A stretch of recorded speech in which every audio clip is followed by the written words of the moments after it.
Hello friends, তোমরা সবাই কেমন আছো? আশা করি ভালো আছো। আমার চ্যানেল সুমিত্রা দাসে তোমাদের স্বাগত। তো চলে এসেছি নতুন একটা ভিডিও নিয়ে।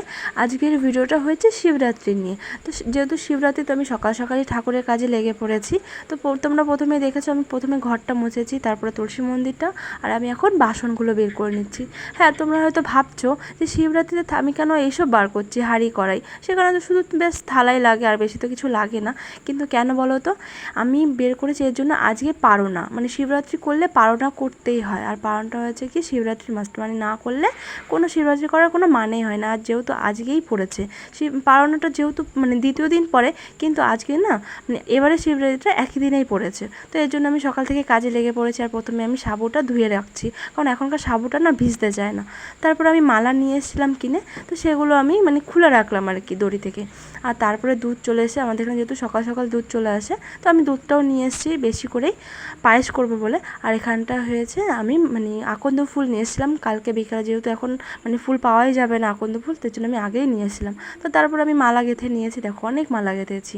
আর এখানে অনেক বড় একটা মালা গেঁথেছি। এই মালাটা কেন গেঁথেছি বলো তো? এটাও বাবা বুড়োরাজের জন্যই মালা গেঁথেছি, মানে মহাদেব ঠাকুরের জন্য মালাটা আমি গেঁথেছি। আর সব ফুল আমি তুলে নিয়েছি এখানে, যা যা ফুল লাগবে, ধুতরা ফুল থেকে শুরু করে সব ফুল। তারপরে আমি সব ঠাকুরকে স্নান করিয়ে নিচ্ছি, কারণ আগে ঘরে পুজো দিতে হয়, তারপরে মন্দিরে যেতে হয়। ঘরের পুজো না দিয়ে কখনো মন্দিরে পুজো দিতে নেই। তো এই জন্য আমি দেখো প্রথমে ঠাকুরকে স্নান করিয়ে, তারপর যেহেতু আমাদের গোপাল আছে, তো গোপাল সোনাকে আমি স্নান করিয়ে নিলাম। আমাদের যেহেতু 3টে গোপাল, তো 3টে গোপালকে আমি স্নান করিয়ে তারপরে আমি জামা পরিয়ে দিচ্ছি। দেখো জামাটা আমার পরিয়ে তারপরে ফুল টুল সব কিছু দিয়ে সাজাবো। আর দেখো আমাদের গোপুসোনাকে কত সুন্দর লাগছে জামা পরানোর পর, এই দেখো কত মিষ্টি লাগছে, তাই না বলো? আমার তো খুব ভালো লাগছে দেখে, স্নান করার পর জন্য আরও বেশি সুন্দর লাগছিলো। আর এখানটায় আমি ফুলগুলো নিয়ে নিয়েছি, যেহেতু ঠাকুরকে দেবো। আর এখানে আমি চন্দনও ঘষে নিয়েছি। তারপরে আমি এখানে ধূপকাঠি আর প্রদীপ ধরিয়ে দিচ্ছি। কিন্তু আমি আজকে একটা জিনিস জানলাম যে ধূপকাঠি দিয়ে কখনো প্রদীপ ধরাতে নেই, তো আমি আজকে জানতে পারলাম যেহেতু, তো আর কখনো এই জিনিসটা আমি করবো না। তারপরে আমি সব ঠাকুরকে ফুল বেলপাতা দিয়ে নিচ্ছি। আর শিব ঠাকুরকেও সাজাবো, তো আগে আমি সব ঠাকুরকে সাজিয়ে নিচ্ছি। আর এখানটা আমি দুধ যেহেতু লাগবে শিবের মাথায় ঢালার জন্য, তো আমি সব রেডি করে নিয়েছি, মানে একদম ঘি মধু দিয়ে সব। আর তারপরে আমি ঠাকুরের বাটাটা সাজিয়ে নিচ্ছি, এটা ঘরের জন্যই। তো সব সাজিয়ে নিই, তারপরে আমি আবার ঠাকুরকে দেবো। তো এখানে সাজানো হয়ে যাক, তারপর আমি গ্লাসে জল ঢেলে নেবো। এই দেখো গ্লাসে আমার জল ঢালা হয়ে গেছে। এরপরে আমি আমার শিব ঠাকুরকে আমি এখানে দুধ দিয়ে দিলাম। তারপর আমি শিব ঠাকুরের জন্য যেহেতু মালা গেঁথেছি, তো মালা, ফুল, বেলপাতা সব কিছু দিয়ে দিয়েছি। আর এখানে আমি যেহেতু মানে আকন্দর যে কাটা পেয়েছিলাম, মানে ফল পেয়েছি, সেই ফলও দিয়ে দিয়েছিলাম। তো দেখো কত সুন্দর লাগছে না সাজানোর পরে, মানে সব ঠাকুরকেই খুব সুন্দর লাগে। আর সাজালে তো আরও বেশি সুন্দর লাগে, দেখো খুব সুন্দর লাগছিলো। তো যাই হোক, আমার এখানে সব ঠাকুরকে ফুল টুল দিয়ে সাজানো হয়ে গেল। তারপরে আমি এবার ঠাকুরের সামনে বাটাগুলো দিয়ে দিয়েছি, যেহেতু পুজোটা এবার দিয়ে দেবো, কারণ আমি পুজোটা দিয়ে আমি যাব গঙ্গায় স্নান করতে। যেহেতু শিবরাত্রির দিন গঙ্গায় স্নান করে তারপরে শিবের মাথায় জল ঢালতে যেতে হয় মন্দিরে। তো আমি যেহেতু ঘরে ঢেলেছি, তার জন্য আমি এমনি ঘরেই স্নান করে নিয়েছিলাম, কিন্তু যেহেতু মন্দিরে ঢালবো তার জন্য আমি আবার গঙ্গায় স্নান করতে যাব।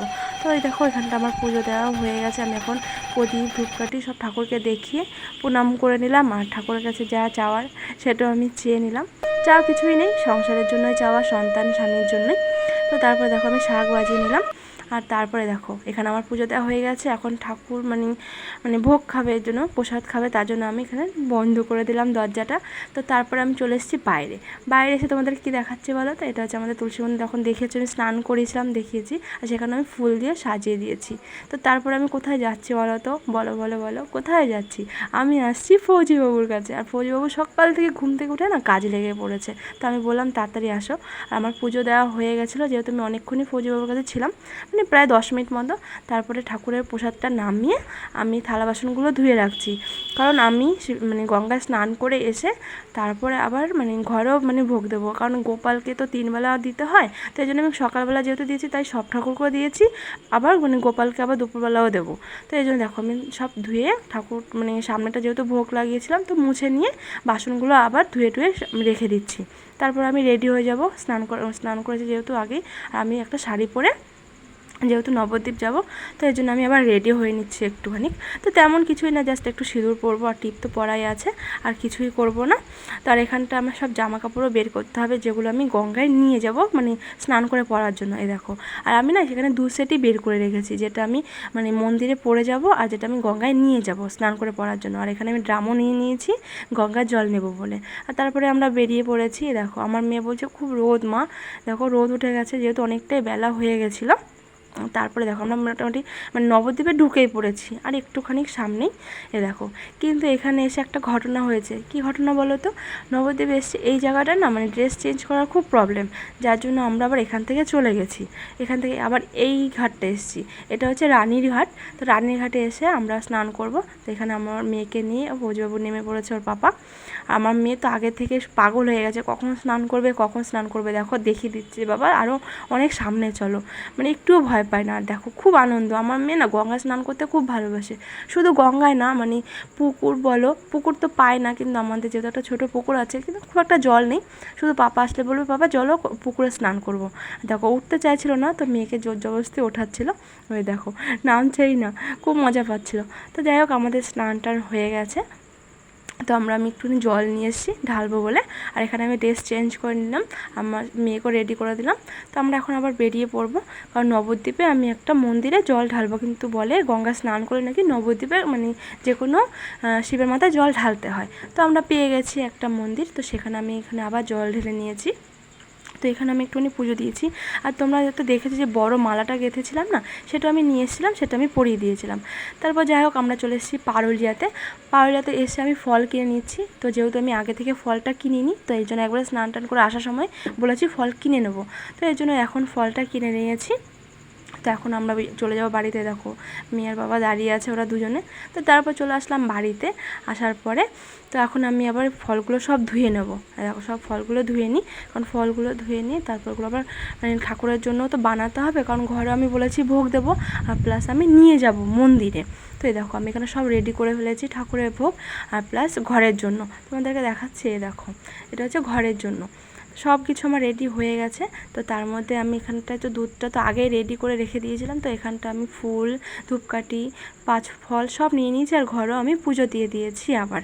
তো পুজো দেওয়া হয়ে গেলে তারপরে আমি আবার রেডি হব। তো ঠাকুরকে আবার প্রণাম করে নিলাম, তারপরে চলে যাব এখন আমি রেডি হতে। তো দেখো আমি চলে এসেছি রেডি হতে। এই দেখো আমি রেডি হয়ে যাচ্ছি। আমাকে কেমন লাগছে এই সাদা শাড়িটা পরে তোমরা প্লিজ জানিও।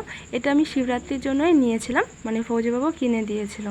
তো তারপর আমি রেডি হয়ে যাচ্ছি, আর এখানে আমি একটু চুড়ি পরে নিয়েছিলাম, যেহেতু তেমন কিছু পরিনি, জাস্ট একটা সামনে পলার সামনে পরলাম। আর এখানে ফৌজিবাবুকে বললাম আজকে সিঁদুর পরি, তো যেহেতু শিবরাত্রি, তো আমি কিছু কোনো ভালো স্পেশাল দিনে আমি ফৌজিবাবুর হাতে সিঁদুর পরি, তো আমার খুব ভালো লাগে পরতে। তো তারপরে আমরা বেরিয়ে পড়লাম। এই দেখো সব কিছু নিয়ে কত জিনিস হয়ে গেছে দেখো। তো যাই হোক চলে এসেছি আমরা পুজো দিতে। তো এখানটায় তো ব্রাহ্মণও বসে পড়েছে। তো আমি এখন পুজোটা দিয়ে নিচ্ছি। তো আবার আসবো নতুন একটা ভিডিও নিয়ে, দ্বিতীয় পার্ট নিয়ে।